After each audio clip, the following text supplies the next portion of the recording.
The rain fell hard on the neon-lit streets of Sector 9, each droplet hissing as it hit the cracked pavement.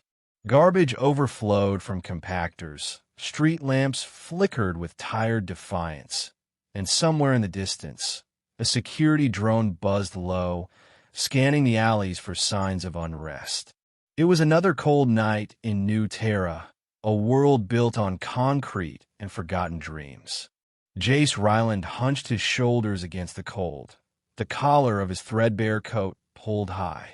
His boots were worn, soles barely intact, but they still carried him forward, step after weary step. He had just enough left on his data chip for a ration bar and a hot cup of synth tea at the corner diner. That was the plan, at least. No more risks, no more wasted credits. He couldn't afford them. But as he passed the flickering hollow billboard outside a run-down building, he saw her. She was sitting beneath the rusted stairwell, arms wrapped around her knees, her body trembling. The rain soaked her hair, dark strands plastered against pale skin. Her clothes were thin, clearly not made for nights like this. She couldn't have been more than 20, but her eyes were hollow like someone who had seen too much and eaten too little. Jace paused. Keep walking, his brain said, but his feet betrayed him. He crouched beside her slowly, not wanting to startle her. Hey, you okay? The girl looked up, blinking through rain and tears. Her lips moved, but no sound came out. Jace caught the smallest shake of her head. What's your name? He asked, softer now. Ayla, she whispered, her voice barely audible over the storm. Jace glanced up and down the empty street. No shelters nearby. No med stations open after dark unless you had insurance. And, judging by her condition, she hadn't eaten or slept properly in days. Come on, he said, standing. There's a diner down the block. It's warm, and the synth tea's decent. I can't pay. I didn't ask you to. He offered a hand. Ayla stared at it for a moment, then placed her shaking fingers in his. The diner was mostly empty, just a few late-night workers and a tired android waitress who looked like she was powered by sighs and regret. The place smelled like oil and imitation bacon, but it was warm. Jace helped Ayla into a booth and flagged down the server. 1 cent tea hot, and a warm meal if you've got one left. The android blinked at his chip. You have 3.27 credits. A meal is 3.20. Do it, Jace said. When she left, Ayla stared at him. You didn't have to. You spent everything. Jace shrugged. I've had worse nights.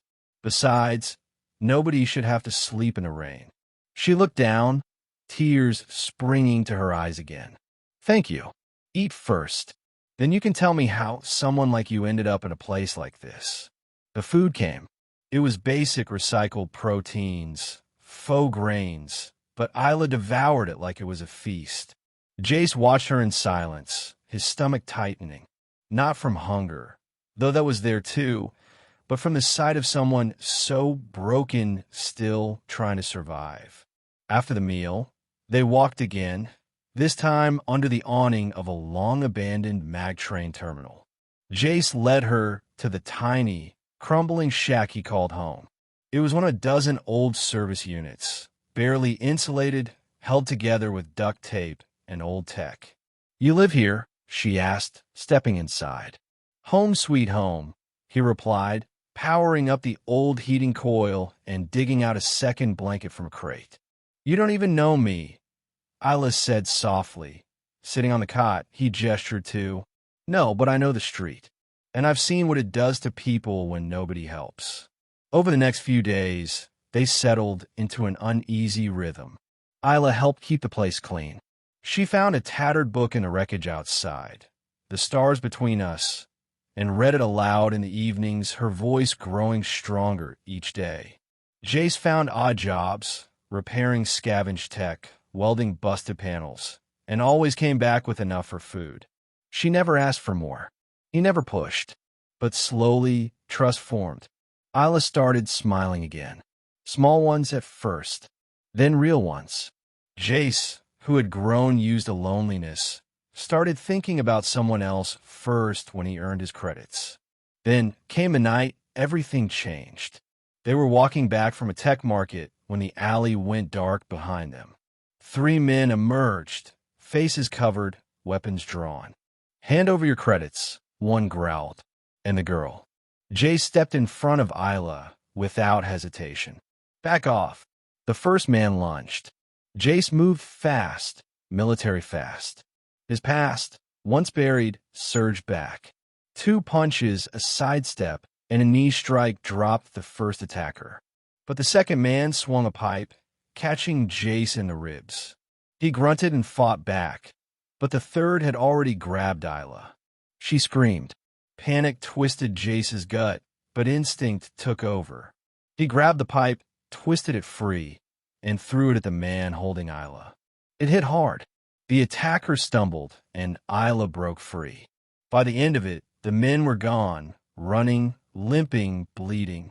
Jace collapsed against the alley wall, gasping. You fought for me," Isla said, kneeling beside him. "I told you. I've seen what the street does when no one helps." She leaned forward, her forehead resting against his. "You don't even know how much you've already saved me." That night, something shifted. Isla curled up beside him in the small cot, her head on his chest, arms tucked close. For the first time in years, Jace didn't feel cold. She slept easily, her breath even and soft. And he stayed awake just a little longer, his hand resting on her shoulder, thinking about how a single act of kindness had changed everything. Weeks passed. Jace scraped together enough credits to repair the heating system in the shack. Isla got a job sorting deliveries at a warehouse. She came home with bruised knuckles and a bright grin. Then one evening, she handed him a folded paper. "I applied for shelter housing.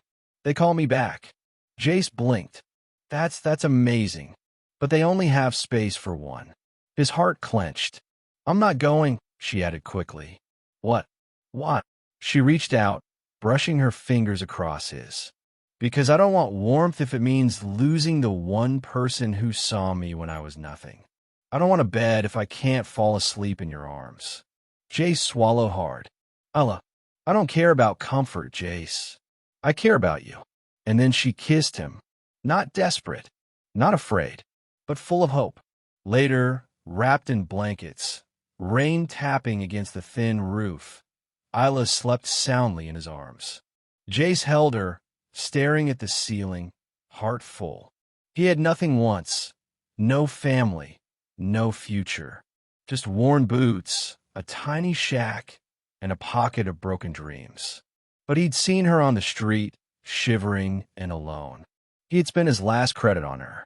And now she slept in his arms, and he finally felt rich.